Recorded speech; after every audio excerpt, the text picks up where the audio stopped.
Estão abertas as inscrições para o concurso que vai selecionar projetos para o Fundo de Assistência à Cultura de Santos, o FACULT. Para falar mais sobre esse assunto, nós recebemos o secretário de Cultura da cidade, Fábio Nunes.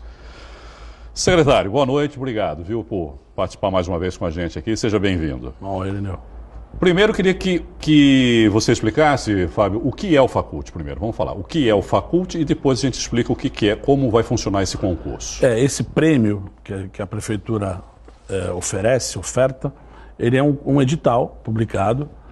Nós estamos no 7º edital, ele acaba de estar vigindo, ou seja, até o dia 30 de março, todos os artistas e todas as instituições sediadas em Santos, residentes em Santos, eles vão poder se inscrever. Existe um cuidado bem interessante que cada artista ele pode participar de apenas um projeto. Então, acho que no último processo seletivo, alguns artistas não foram aprovados em função disso. É um cuidado... Que estavam em mais de um projeto. Porque o artista nunca é de uma linguagem única. Ele não é só do teatro, só do audiovisual. Ele tem múltiplas funções. E às vezes isso pode atrapalhar. Isso é um cuidado que os realizadores, os fazedores têm que ter. Mas o Fundo de Amparo à Cultura, o bacana de falar é que é um dinheiro da captação do uso dos nossos teatros. Nós temos hoje 3 teatros funcionando plenamente. O Rosinha Mastrangelo, que está fechado desde 2009, em breve vai estar funcionando, também vai ser mais um espaço interessantíssimo para realizar cultura, para fazer cultura. E o dinheiro apurado da taxa pública e dos usos dos produtores daqui da região e da cidade, esse dinheiro vai para o Fundo de Amparo à Cultura. E desse dinheiro arrecadado, 360 mil, ele contempla 12 projetos, ou melhor, 30 projetos com 12 mil. Então, para você ter uma ideia, são 30 projetos contemplados com 12 mil reais. Para você fazer uma conta rápida de cabeça. Nós estamos no 7º FACULT, o edital está aberto, nós já tivemos 5 projetos realizados. O 6º FACULT ele vai ser realizado agora, porque o pessoal está recebendo.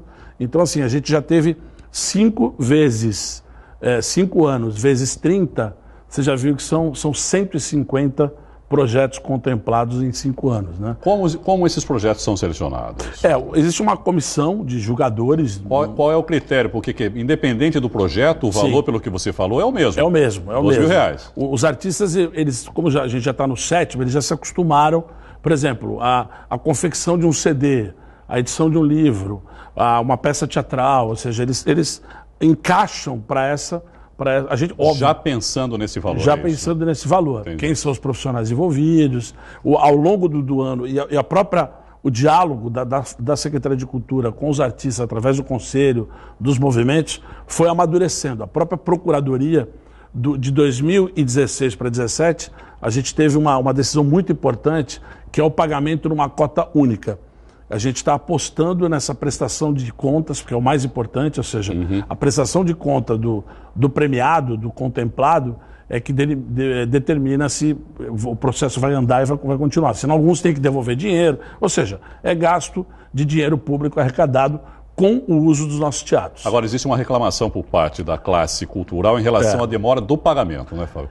Quais são os prazos, né, do momento da inscrição, da aprovação e da liberação da verba? Na verdade, o prazo que a gente tem na legislação é a obrigatoriedade de você lançar o edital no ano. Tanto é que a gente sempre lança no final de dezembro, porque até o dia 21 de dezembro a gente teve o uso de todos os teatros na captação de recursos.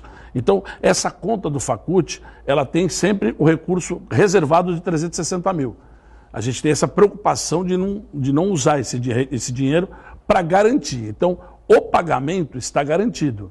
Agora, o prazo de pagamento depende de aprovação, de apresentação. Só para você ter uma ideia, acho que é legal citar o exemplo, todos os projetos, esses 30 contemplados, eles têm uma obrigatoriedade de 3 apresentações, 3 lançamentos de livros, 3 peças teatrais, durante o período de isso execução. Eu ia perguntar para você, qual é a contrapartida, né? Quais são os prazos de quem é contemplado? Exatamente. Né? Ou seja, ele tem que ter um prazo para apresentar, desses todos os projetos, executar, né, o projeto. De todos os projetos, talvez 3 ou 4 tiveram problemas, ou seja, existe um acompanhamento par e passo do andamento do projeto.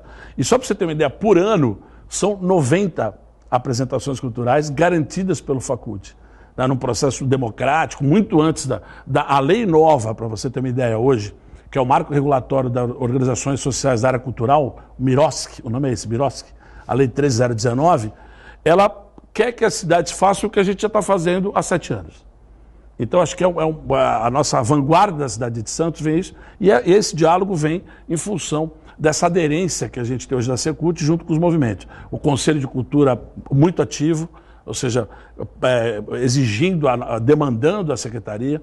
A gente tem hoje um projeto em desenvolvimento muito interessante de ativação cultural em áreas de vulnerabilidade socioterritorial, que é uma transversalidade da Secult junto à SES. A gente teve a alegria de apresentar um projeto dentro do Destinação Criança, que é a isenção de imposto de renda, o dinheiro captado da isenção de imposto de renda com certificados, para a instalação de um estúdio de mídias digitais na área continental de Santos.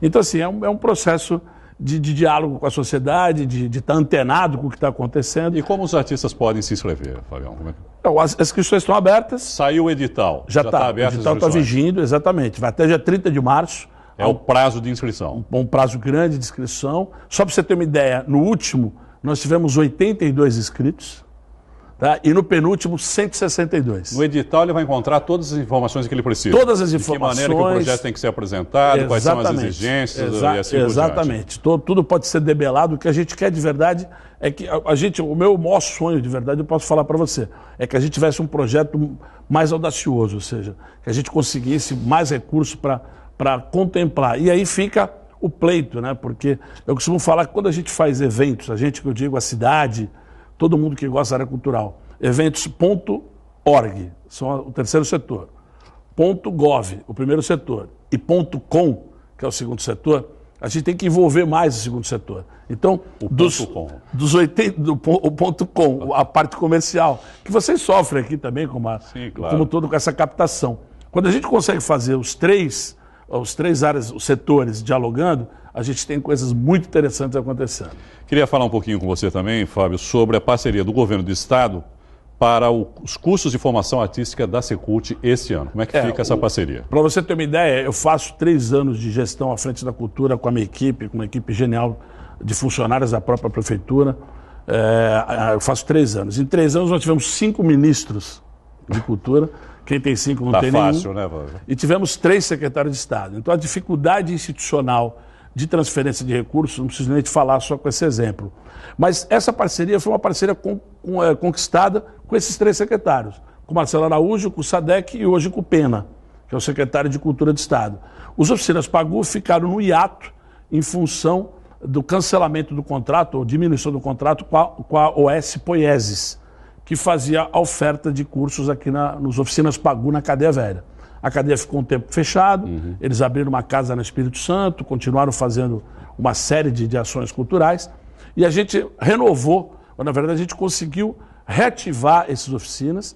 O dinheiro repassado do último ano da Poiese era algo em torno de R$70 mil, a gente conseguiu ampliar para R$214 mil para fazer praticamente durante 10 meses de ofertas em múltiplas áreas. Se eu começar a te falar, eu vou esquecer alguma. Estou até com a minha cola não aqui. Vamos sair daqui hoje. Exatamente. Então, assim, é alvissareira a notícia, porque a preocupação que a gente teve dessa parceria com o governo do Estado, de ente para ente, de transferência direta dos R$214 mil, a gente, inclusive estou usando um termo da pedagogia, que é a terminalidade.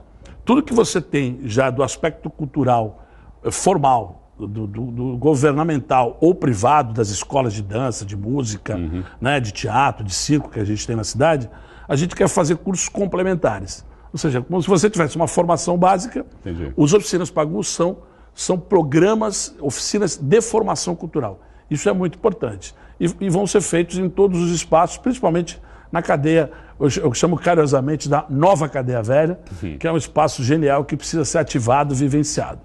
Fabião, para a gente encerrar, queria que você abordasse aí a Orquestra Sinfônica. Como fica a situação? Muitos boatos em relação à Orquestra Sinfônica e tal. Muita preocupação em relação a isso também. Você imagina se as pessoas têm preocupação, imagina eu. Ninguém quer entrar para a história da cidade como o gestor. Claro, com certeza não. A nossa responsabilidade administrativa passa por essa transparência da informação. A Orquestra Sinfônica, ela está no seu 23º ano, à frente o mesmo maestro, Gustavo Petra, que é um querido, junto com o Consani. E nós temos um total de 40 músicos, né? E desses 40 músicos, 9 são estatutários. Então, os outros músicos, eles recebem por o chamado RPA, que é o recibo de pagamento de autônomo, que é um cachê artístico. A gente não tem nenhum problema em relação a isso, só que existe essa lei que eu te falei, a 3019, uma exigência de não se ter mais RPAs. Então, existe uma possibilidade, a gente está em discussão, já conversamos com os músicos estatutários, já conversamos com os músicos do RPA, já conversamos com os maestros, e a gente está criando uma solução híbrida, que é a possibilidade de fazer uma avaliação de impacto na folha de pagamento durante 2018 e a gente abrir um concurso público para novos, para aumentar o número de estatutários. Então a gente vai chegar... Absorver, obviamente, o RPA. Ou seja, embutido na minha fala, você já percebeu que a orquestra não vai fechar, não vai acabar. Toda a última quinta-feira... É o que todos desejam, né? Exatamente, né? Só uma parábola aqui, uma conversa sobre a orquestra. Eu estou há 3 anos, eu demorei 2 anos e meio para convencer o maestro a fazer um concerto com rock and roll.